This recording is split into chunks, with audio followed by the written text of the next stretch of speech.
अस्सलामुअलैकुम प्यारे दोस्तों, आज की इस वीडियो में हम आपको बताएंगे कि जेल में एक मुसलमान के साथ पुलिस ने क्या किया और अल्लाह ताला ने कैसे उस मुसलमान की मदद की। तो चलिए आपको बताते हैं। आप इस वीडियो को लाइक ज़रूर करें। दोस्तों, ये वाकया एक पुलिस वाला लिखता है। वो कहता है कि हमारे जेल में एक कैदी को लाया गया। वो 25 या 26 साल का एक खूबसूरत नौजवान था जिसे कत्ल के इल्जाम में 2-3 दिन पहले ही जेल में लाया गया था। उसके खिलाफ केस काफी मजबूत था, इसलिए ऐसा लग रहा था कि 1-2 पेशियों के बाद उसे मौत की सजा सुना दी जाएगी। पुलिस वाला कहता है कि पहले दिन से ही मेरा लहजा उसके साथ काफी सख्त रहा, लेकिन हमेशा उसके होंठों पर एक दिल जीत लेने वाली मुस्कुराहट होती थी और हमेशा वो मुझे बड़ा समझते हुए अदब और नरम लहजे से बात करता था। उस कैदी के बात करने के अंदाज से मुझ जैसा सख्त इंसान भी 2-3 दिन में उसके अच्छे अखलाक के सामने हार गया। पुलिस वाला आगे कहता है कि एक दिन वो नौजवान कैदी नमाज पढ़ रहा था और सलाम फेरने के बाद वो दुआ मांगने लगा। मैं उसे देखता ही रह गया क्योंकि वो इस तरह से दुआ मांग रहा था, ऐसा लग रहा था जैसे वो जिससे दुआ मांग रहा है वो उसके बिल्कुल सामने हो। पुलिस वाला बताता है कि दुआ के बाद उसकी नज़र मुझ पर पड़ी तो उसके होंठों पर वही प्यारी सी मुस्कुराहट आ गई। वो उठकर मेरे पास आया और हर बार की तरह मेरा हाल पूछा। आज मेरा लहजा काफी नरम था।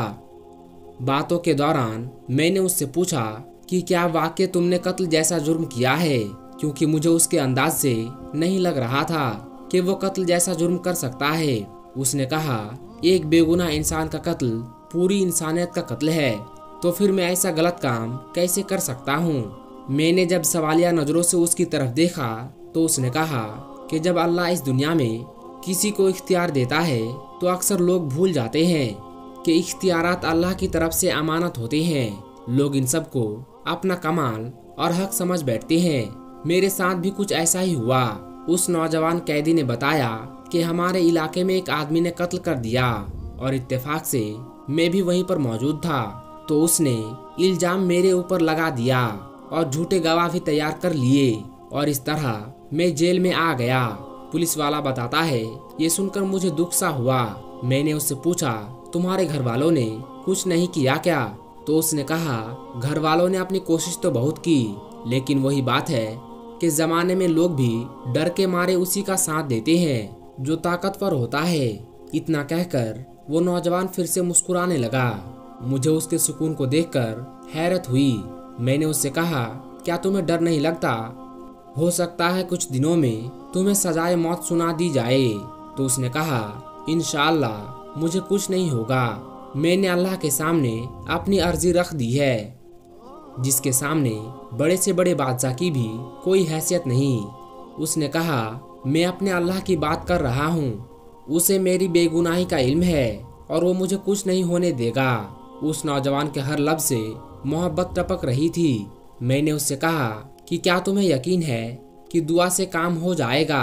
अगर ना हुआ तो उसने जवाब दिया कि जब अल्लाह से मांगा जाता है तो फिर शक में नहीं पड़ते कि वो कबूल नहीं करेगा, बस सब कुछ उस पर छोड़कर इंतजार करते हैं। पुलिस वाला कहता है कि उसके लहजे में यकीन ही यकीन था। मैं बस उसके चेहरे को देखता रह गया कि इससे पहले अल्लाह पर इतना यकीन शायद ही किसी ने देखा हो। 3 दिन और गुजर गए। इसी दौरान उसके घर वाले उससे मिलने आए। वो अपने माँ बाप का इकलौता बेटा था। माँ का रो रो कर बुरा हाल था, लेकिन उसके सुकून में कोई कमी नहीं आई थी। वो नौजवान घर वालों को लगातार समझाता रहा कि मैंने अल्लाह के सामने अपनी अर्जी रख दी है। अल्लाह ताला जानता है कि मैं बेगुनाह हूँ। देख लेना, अल्लाह के करम से मुझे कुछ नहीं होगा। पुलिस वाले ने बताया, मैंने अल्लाह पर इतना यकीन इससे पहले सिर्फ पढ़ा ही था, लेकिन कभी देखा नहीं था। मेरे दिल में अब उसके लिए अकीदत के जज्बात पैदा होना शुरू हो गए थे। अल्लाह की मोहब्बत होती ही ऐसी है जो पत्थर दिल को भी पिघला कर रख देती है। इसके बाद जब उसे अदालत में पेश किया जाना था तो उससे एक दिन पहले एक अजीबोगरीब वाकया हुआ। जिस शख्स ने कत्ल करके इस लड़के पर इल्जाम लगाया था वो अपनी बीवी और इकलौते बच्चे के साथ गाड़ी में कहीं जा रहा था कि उसके साथ एक खौफनाक हादसा पेश आया, जिसके नतीजे में उसे बहुत जख्मी हालत में अस्पताल ले जाया गया। काफी घंटों में होश आने के बाद उसको बीवी और बच्चे के मरने की खबर मिली तो उसकी हालत और ज्यादा बिगड़ गई। इस आलम में उसे कुछ याद आया। वो चीखकर डॉक्टर से कहने लगा कि मेरा वीडियो बनाओ। उसकी हालत काफी नाजुक हो चुकी थी। बार बार कहने पर डॉक्टर ने नर्स से वीडियो बनाने का इशारा किया। उसने वीडियो में बड़ी मुश्किल से अपना जुर्म कबूल किया और उस नौजवान को बेगुनाह करार देकर हाथ जोड़कर माफी मांगी। उसने डॉक्टर से वादा लिया कि वो ये वीडियो पुलिस स्टेशन तक जरूर लेकर जाएगा। शायद बीवी बच्चे के मरने के बाद और अपनी हालत का इल्म होने के बाद वो इस गुनाह को अपने साथ लेकर मरना नहीं चाहता था। अब इस तरह ये वीडियो पुलिस स्टेशन तक पहुंची और उधर वो आदमी मर गया, यानी जिसने वाकई में कत्ल किया था। असल में जिसने कत्ल किया था वो आदमी मर गया। अदालत में वीडियो पेश की गई और उस नौजवान को बाइज्जत बरी कर दिया गया। आगे पुलिस वाला कहता है कि मैं अदालत में खड़ा गुमसुम सोच रहा था कि अल्लाह उन बंदों की सही मायने में जो उस पर ईमान ले आते हैं उनकी ऐसे भी मदद कर सकता है। उसकी सारी हथकड़ियां खोल दी गई और उसकी मां रोते हुए अपने बेटे से लिपट गई।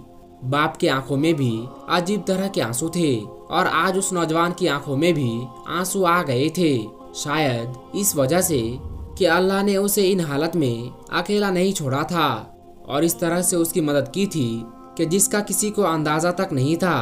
पुलिस वाला आगे कहता है कि वो वापस जा रहा था और मुझे ऐसा लग रहा था जैसे मैं आज ही मुसलमान हुआ हूँ। तो प्यारे दोस्तों, इस वीडियो में बस इतना ही। अगर आपको ये वीडियो जरा सी भी अच्छी लगी हो तो इस वीडियो को एक लाइक करके हमारे चैनल को सब्सक्राइब जरूर कर लीजिएगा और इस वीडियो को जितना हो सके उतना शेयर कर दे। हम मिलेंगे आपको अगली वीडियो में। तब तक के लिए अस्सलाम वालेकुम। अल्लाह हाफिज।